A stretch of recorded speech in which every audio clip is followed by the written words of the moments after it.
오늘도 주신 말씀 가운데 주의 은총이 임하시길 축원합니다. 말씀 가운데 주의 음성을 듣고 말씀 안에서 응답받고 해결되고 치유되고 길이 열리는 역사 있길 축복합니다. 하나님의 말씀 가운데에서 오늘 우리가 주목해야 할 것은 사도 바울이 고린도 교회에 보낸 이 서신에서 찾는 것입니다.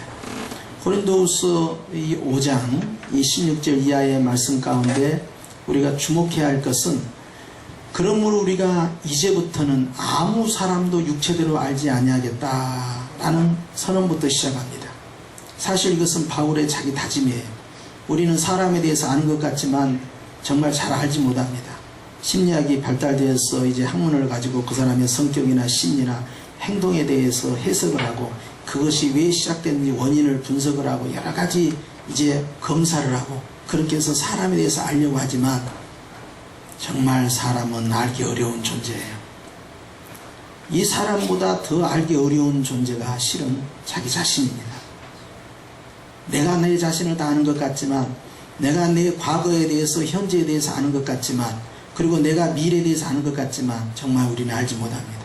지금은 내가 이런 삶을 살고 이런 성품을 가지고 살았지만 미래의 10년 후에 20년에는 어떻게 살지, 내 성품이 어떻게 바뀔지, 어떤 위기 상황에서 어떤 행동을 할지 우리는 아는 것 같지만 잘 모릅니다. 그런데 우리 주님께서는요, 과거의 나도 아시고 현재의 나도 아시고 그리고 미래에 내가 어떤 행동과 어떤 성품 속에서 어떻게 살 것인지를 너무나 잘 아십니다. 그리고 그분께서는요, 지금 내 안에 감추어진 깊은 곳까지 보고 계시고 알고 계신다는 사실이에요. 근데 우리는 주님만큼 우리 자신을 알지 못하고, 우리는 주님만큼 주변 사람을 알지 못하고, 더더구나 우리는 하나님에 대해서 아는 바가 많지가 않아요. 오직 알려주신 대로, 기록된 대로, 말씀하신 대로까지만 알 뿐이에요. 그러니 우리가 아는 것이 무엇이냐 이거예요. 그래서 하나님을 향하여서 전지전능 이 표현을 씁니다. 다 아신다는 거예요. 아시는 하나님 앞에서 바울은 고백합니다. 나는 모른다. 내가 전에는 아무 사람, 거기에는요 나도 포함되고 우리 모두도 포함되고요, 그리고 누구나 포함됩니다. 사람을 볼 때 육체대로 알았다. 자, 저 사람이 가문이 어떠냐, 혈통이 어떠냐, 성이 무엇이냐. 요즘은 또 혈액형도 봐요. 혈액형 갖고 성격 분석 절대 하지 말라고 했는데도 기어코 목사님 저 사람이 B형입니다. B형이니까 저럴 것입니다. 절대 우리 성인의 가족들은 그런 무식한 이야기 하면 안 돼요. 사람은 네 종류로 구분할 수 있는 게 아닙니다. 거기에 우리가 빠져들어가면 안 돼요. 그리고 그 사람이 고향이 어디냐, 또 그 사람이 어떤 대학을 나오고 어떤 직장 생활하고 연봉이 어쩌고 집이 있느냐, 미래 비전이 어떠냐, 재테크를 잘하고 있느냐, 모태신앙이냐 아니면 중간에 나홀로 믿고 있느냐, 여러 가지로 그 사람에 대한 비교, 평가, 분석, 판단을 합니다. 그러면 다 아는 거냐 이 말이에요. 바울도 그렇게 했어요. 나라 말할 것 같으면 베냐민 지파요, 바리새인이요, 히브리인 중에 히브리인이요, 난지 8일 만에 할례를 받은 자요. 자기 자랑을 다 하고 싶었어요. 그러나 그건 아무것도 아니라는 거예요. 바울도 자기도 자기 자신을 몰랐던 것이고, 자기를 모르니 다른 사람을 안다고 하겠습니까? 다른 사람을 알 수가 없더라는 거예요. 그런데 어느 날 예수님을 만났어요. 다메섹에서. 예수님은 이단의 괴수라, 자칭 하나님이라고 자칭 하나님의 아들이라 하고 있으니 이 예수와 예수를 믿는 자들을 징벌하는 것이, 이것이 하나님을 향한 열심이, 세상에 하나님 앞에서 이런 망극한 일이 있다냐, 이 예수의 무리들을 내가 가만두지 않겠다, 그렇게 하면서 쫓아간 거예요. 그렇게 핍박을 하고 있다가 다메섹에서 예수님을 만난 거 아닙니까? 그리고는 강력한 빛에 의해서 눈을 잃어버리고 3일 동안 밤낮으로 금식을 하면서 기도를 했습니다. 그때 성령의 계시가 임하게 되고 거기에서 예수님이 누구인지에 대해서 알게 되었어요. 아, 예수님은 하나님이셨구나.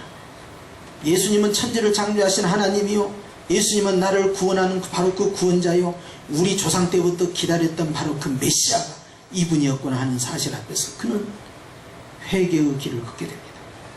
그리고 그는 완전히 새로운 삶을 살게 됩니다. 사실 우리는 사람에 대해서 그 사람이 가지고 있는 스펙이나 그 사람이 가지고 있는 여러 가지 소유된 걸 가지고 이렇게 저렇게 평가하기가 쉽습니다. 사실 우리가 많은 걸 알고 있지만 사실 모르는 게 너무 많아요. 바울도 자기 자신에 대한 평가부터 예수님에 대한 평가, 다른 사람에 대한 평가가 굉장히 극단적이었습니다. 우리도 사람들 볼 때 저 사람 돈이 있어 없어, 교회도 그런 사람들 많아요. 직장이 뭐야? 돈은 얼마나 벌어? 어디 산대? 학교는 어디 나왔대? 소유한 재산 얼마고? 자녀들은 잘 됐어? 자녀들은 숭숭장구야? 그런 걸 통해서 그 사람에 대한 평가를 자꾸 하려고 해요. 평가하는 사람 평가를 당합니다. 주님께.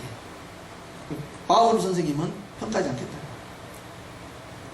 고린도전서 4장 2절에서 4절 말씀에도 내가 네 자신에 대해서 평가하지 않겠다. 나를 판단하시고 평가하실 분은 예수님 한 분뿐이다. 예수님께서 재림하실 때 나에 대해서 평가하실 것이다. 다른 사람에 대한 평가와 자기 자신에 대한 평가를 다 내려놓고 사람에 대해서 내가 육체대로 보이는 대로 알지 않겠다. 보이지 않는 것이 훨씬 많다는 겁니다. 그러니까 빙산 같은 경우도 드러나는 것은 10분의 1밖에 안 되고 나머지 10분의 9는 물속에 들어있단 말이에요.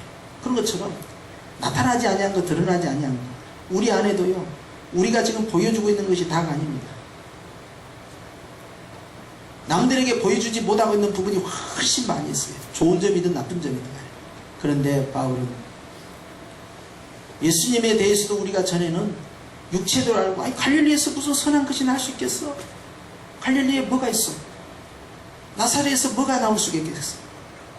그리고 평가절하는 거예요. 그러고는 예수님을 핍박하기 시작합니다. 그런데 바울이 바뀐 거 아닙니까? 진실을 알게 된 거예요. 예수님이 하나님이라는 사실.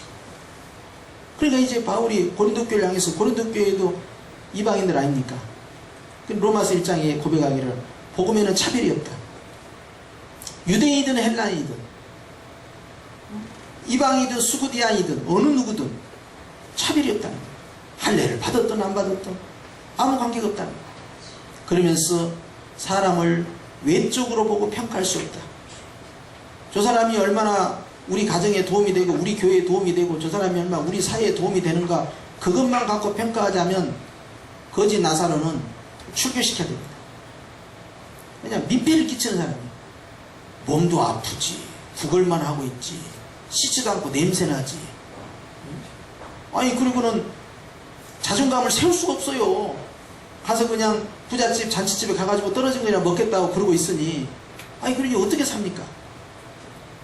한 방에 날릴 수가 있죠. 그런데 주님은 나사로를 그렇게 평가하지 않습니다.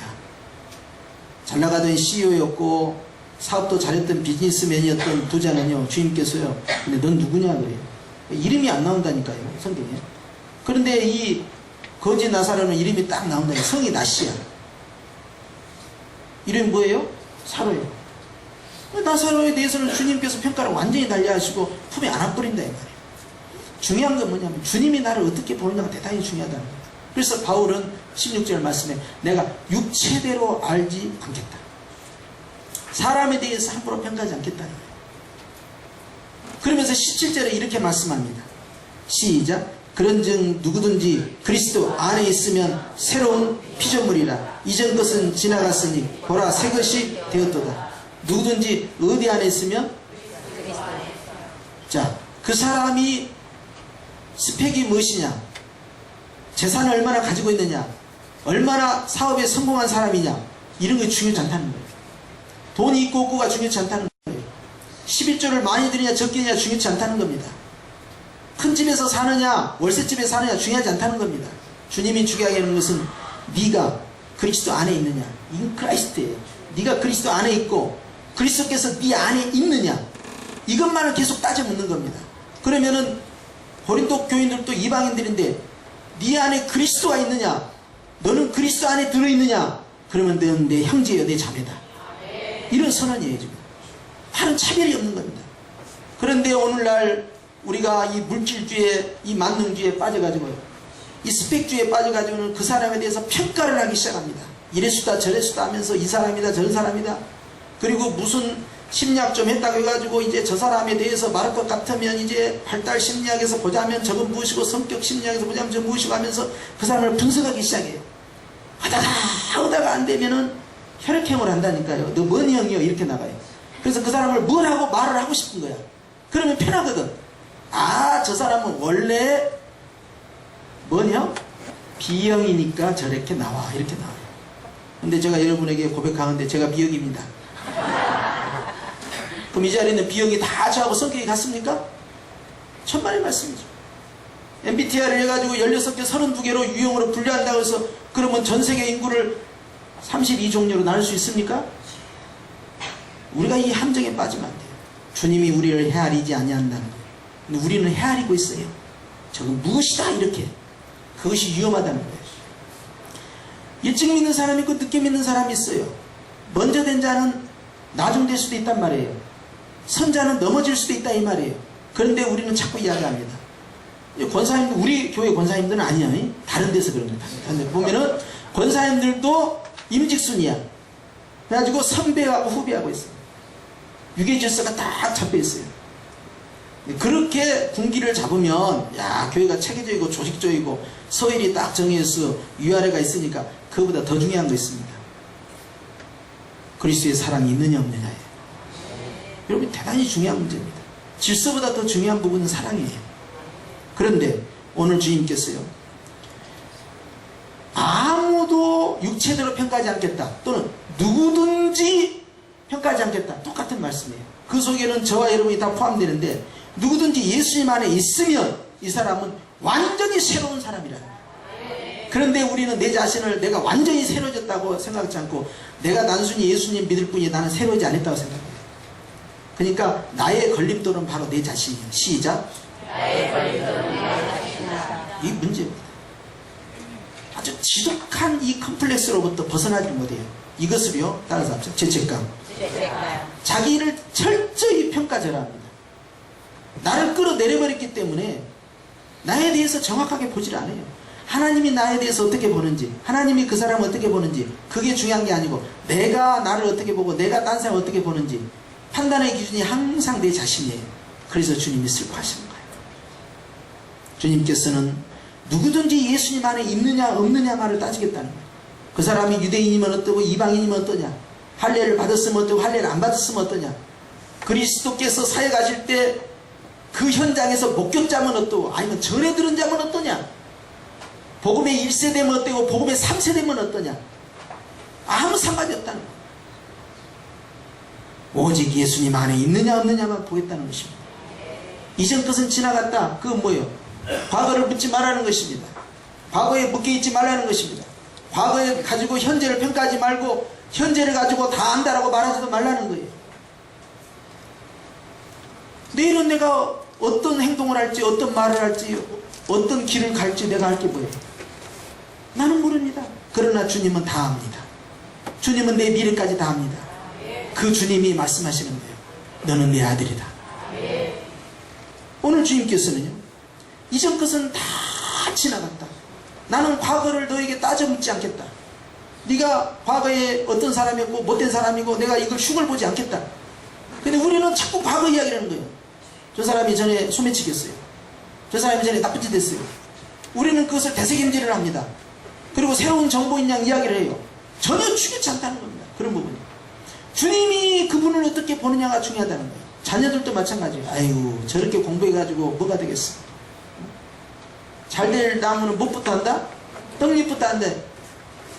떡잎 좋아할 거 하나도 없어. 주님께서는요 과거에 대해서 따져묻지 않습니다. 근데 자녀들에 대해서 자꾸 평가절하는 거예요. 지금 이러니까 나중에 저렇게 될 것이다. 그러니까 입에서 축복이 안 나가고 저주가 나가게 돼요. 그런데 주님께서 바로 그 자녀를 위해서 십자가에서 처절하게 피 흘려 죽으셨어요. 그리고 중요한 것은 그 안에 누가 계십니까? 우리 성령님께서 계십니다. 누가 누구를 폄하할 수 있겠습니까? 그런데 오늘 바울은 고린도 교회를 향하여서 고린도 교회는 은사가 있습니다. 능력이 있습니다. 전도도 잘합니다. 말도 잘합니다. 기도도 잘해요. 부족할 것이 없어요. 딱 하나 말고는 뭡니까? 사랑입니다. 사랑이 없으면 너희가 아무것도 아니에요. 사랑이 없으면 너희가 아무것도 아니에요. 계속 반복해요. 그러니까 너희는 육신에 속한 자라 하면서 엄하게 책망합니다. 왜 그러냐? 육체대로 평가해버립니다. 유대인도 있을 수 있고 헬라인도 있을 수 있죠. 그것이 뭐가 중요하냐는 거예요. 믿음이 강한 자이고 약한 자도 있죠. 어떤 사람은 예수님의 말씀에 꽂혀가지고 예수님이 최고야 하는 사람, 어떤 사람은 그래도 내가 말이지 바울 선생님한테 은혜 받고 그때 내가 말이 세례 받아가지고 말이야 내가 여기까지 왔어. 나로 말할 것 같으면 바울 선생님이 직계 일대 제자야. 아니야. 그래도 사도 중에는 역시 베드로가 최고야. 베드로가 사도의 수장이니까. 이야, 나는 베드로를 통해서 은혜를 받은 사람이야. 베드로 선생님으로 말할 것 같으면 이 짓을 하고 있는 거죠. 여기서 아무것도 아니라는 거예요. 완전히 새로워졌다. 누가? 예수님 안에 있는 사람들. 그렇기 때문에 전혀 다른 관점으로 접근을 합니다. 18절에 이렇게 선포합니다. 시작. 모든 것이 하나님께로 났나니. 어디서 출발했다고 합니까?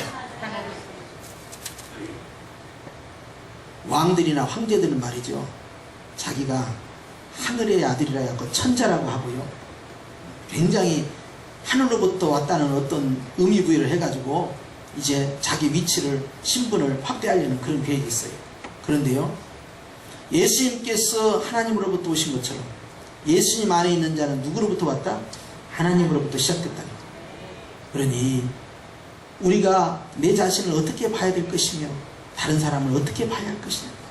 주님께서는 오늘 또 네가 하나님 앞에서 완전히 새로운 피조물로서 네가 얼마나 존귀한 자인지, 얼마나 거룩한 자인지, 얼마나 복된 자인지 네가 네 자신에 대해서 정확하게 알아야 된다.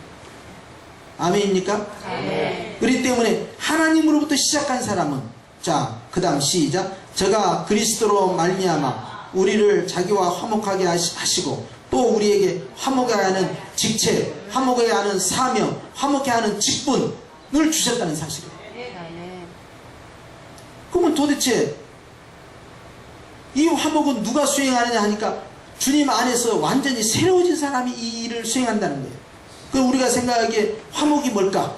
아, 서로 싸우는 사람 싸우지 마. 아, 네 사이좋게 지내. 이것이 화목인가? 산상수훈에서 주님께서 화평케 하는 자는 복이 있나니 저가 하나님의 아들이라고 일컬음을 받을 것이다. 자, 피스메이커입니다.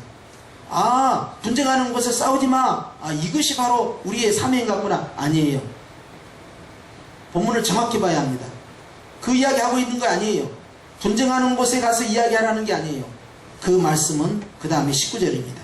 시작. 이는 하나님께서 그리스도 안에 계시사 세상을 누구와, 자기가 누굽니까? 하나님이 화목하게 하시며 계속해서 저희의 죄를 저희에게 돌리지 아니하시고 화목하게 하는 말씀 우리에게 부탁하셨느니라. 오늘 본문에서 말씀하는 화목은 우리가 일반적인 화목이 아닙니다. 여기에서 화목은 예수님께서 우리와 하나님 사이에 문제가 발생했는데 죄 때문에 그 문제를 주님이 다 뒤집어 썼다는 거예요. 그리고 우리와 하나님 사이로 화목을 시켰다는 거예요. 주님이 그걸 화목이라고 합니다. 그런데 그 화목을 우리에게 부탁했다는 거예요. 그럼 우리도 A하고 B하고 싸우니까 A가 지은 죄에 B가 지은 죄가 있을 거 아닙니까? 그것을 내가 다 짊어지고 다 내 죄값입니다 하고 그렇게 하라는 것이 아니고, 그 이야기가 아니에요. 지금 A도 허물이 있고 B도 허물이 있는데 A와 B의 상호간의 허물이 누가 짊어졌어요? 예수님께서 짊어졌다 라는 사실을 내가 그에게 알리는 것이 화목케 하는 자의 직책이에요. 이게 바로 천도입니다. 아멘이죠? 아멘. 예수님께서 나의 죄 때문에, 우리의 죄 때문에 죽었다는 사실을 인식하고 인지할 수 있도록 전달자의 역할을 감당하는 것이 바로 화목케 하는 자예요. 그래서 누구와 화목합니까? 20절입니다. 시작. 그러므로 우리가 그리스도를 대신하여 사신이 되어 하나님이 우리로 너희를 권면하시는 것 같이 그리스도를 대신하여 간구하느니 너희는 누구와? 하나님이에요. 하나님과 화목하라. 중요한 것은 누구 때문입니까? 예수님 때문이에요. 그런데 예수님 때문에 나와 하나님이 화목하게 됐다라는 이 화목의 복음을 들고 나아가서 A에게 B에게 이야기합니다. 형제여 자매여, 예수 그리스도께서 그대를 위하여 그대 때문에 십자가에서 피 흘려 죽으셨고 이제 하나님께서 그대를 죄 없다 하시고 부르고 있어 주님께로 갑시다 라고 하는 전달자가 바로 전도자예요. 그것이 화목해 하는 자의 직분입니다. 그런데 이것은 아무나 할 수 없어요. 조건이 있습니다. 완전히 새로운 피조물, 완전히 내가 바뀌었다는 사실을 인지하고 인식하고 있는 사람만이 할 수 있어요. 우리는 이것을 가르쳐서 따라서 합시다. 구원의 기쁨이다. 구원의 기쁨이다. 구원의 확신과 구원의 기쁨 가운데 젖어 있지 아니하면 내가 새롭게 됐는지 어쩌는지, 내가 달라진 것은 주일날 가가지고 그냥 11시 예배에 참석해가지고 예배드리는 것 외에는 달라질 것이 아무것도 없다 하면은 스스로를 올무로 매버린 겁니다. 하나님께서 우리에게 원하신 그게 아니에요. 내가 너를 다르게 보고 있는데 너는 너 자신을 다르게 보고 있지 않다. 네가 네 자신을 다르게 보지 않고 있기 때문에 네가 다른 사람을 다르게 보지 않고 있다. 주님께서는 계속해서 우리에게 말씀합니다. 너는 예전과 달라. 너는 바뀌었어. 너는 바보도 아니고 못난이도 아니고 실패자도 아니야. 누가 너를 폄하할 수 있단 말이냐. 내가 네 안에 들어있거늘, 내가 너를 구원하였거늘, 내가 너를 귀하다 하거늘, 누가? 사망이냐? 음부냐? 높은 권세냐? 적신이냐? 기근이냐? 칼이냐? 위험이냐? 현재의 일이냐? 장래의 일이냐? 그 무엇이 그리스도의 사랑에서 끊어낼 수 있단 말이냐. 의롭다 하시는 이는 하나님이시니 누가 그를 정죄하겠느냐. 그런데 누가 정죄합니까? 내가 정죄. 결국 범인은 누구였습니까? 나예요. 철저히 겸손을 가장해서 나는 못난 놈이요, 나는 바보요, 나는 악한 자요, 나는 죄인의 개수요.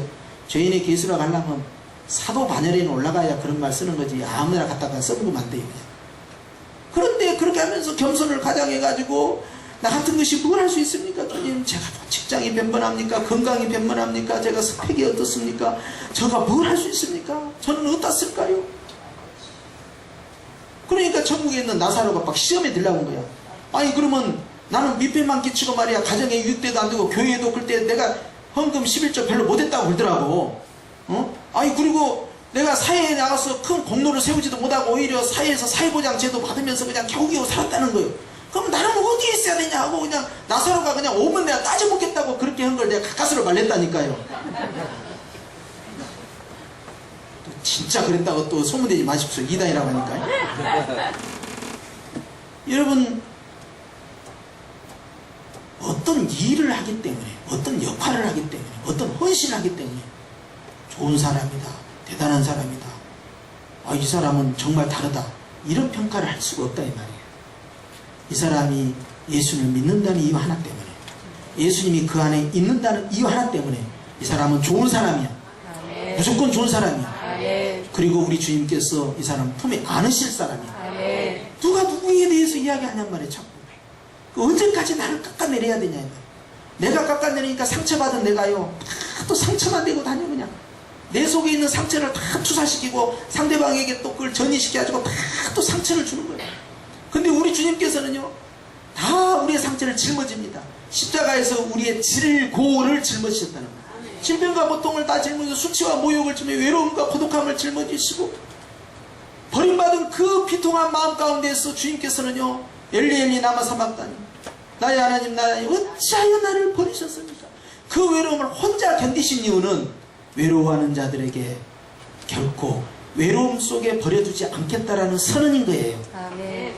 시험을 받으신 그분께서 시험을 받으신 또한 우리를 도와주신다는 거예요. 아멘. 할렐루야. 아멘. 그렇기 때문에 오늘 누가 화목해 하는 이 복음을 전달자가 될 것이냐, 그것은 완전히 새롭게 된 사람. 누가 도대체 새롭게 된단 말이냐? 바로 그리스도 예수 안에 있는 사람. 아멘. 여러분들은 예수님 안에 있습니까? 예수님 옆에 있습니까? 예수님 밖에 있습니까? 아니면 예수님 한 발은 안에 있고 한 발은 밖에 있습니까? 이 정체를 분명히 밝히셔야 합니다. 아리송하게 나가면 안 돼요. 분명하게 해야 돼요. 예수님은 내 안에 계시거늘 나는 예수님한테 갈까 말까, 갔다가 왔다가 안 되는 것이지요. 여러분, 우리는 다 예수님 안에 있는 분들로 믿으시기 바랍니다. 왜냐하면 예수 그리스도를 믿는 자는 성령으로 말미암지 않고는 예수를 주라 시인할 수 없다 하셨고, 예수 그리스도를 주라 시인한 자들에게는 구원의 인침이 있었기 때문에 사망에서 생명을 옮겨진 것이고 영생을 이미 가진 것이고 변개케 할 수 없다는 거예요. 구원 확신입니다. 할렐루야. 주님께서 나를 위하여 십자가에서 피 흘려 주심으로 우리를 향하여서 완전히 새로운 존재라고 선언하시는데 우리가 그것을 인식하지 못하면, 인지하지 못하면 나는 어제와 똑같은 오늘인 줄 알고 오늘의 내 모습인 줄 알고 그냥 살아가는 거예요. 그러면 주님이 얼마나 슬퍼하시겠네요. 이제부터는 아무도 그렇게 하지 않겠다. 누가 그렇게 바꿔주셨습니까? 예수님이에요.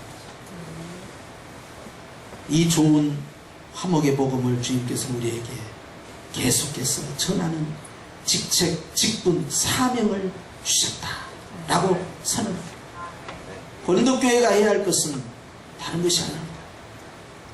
자기 자신에 대한 철저한 주님의 관점에서 평가를 해야 해요.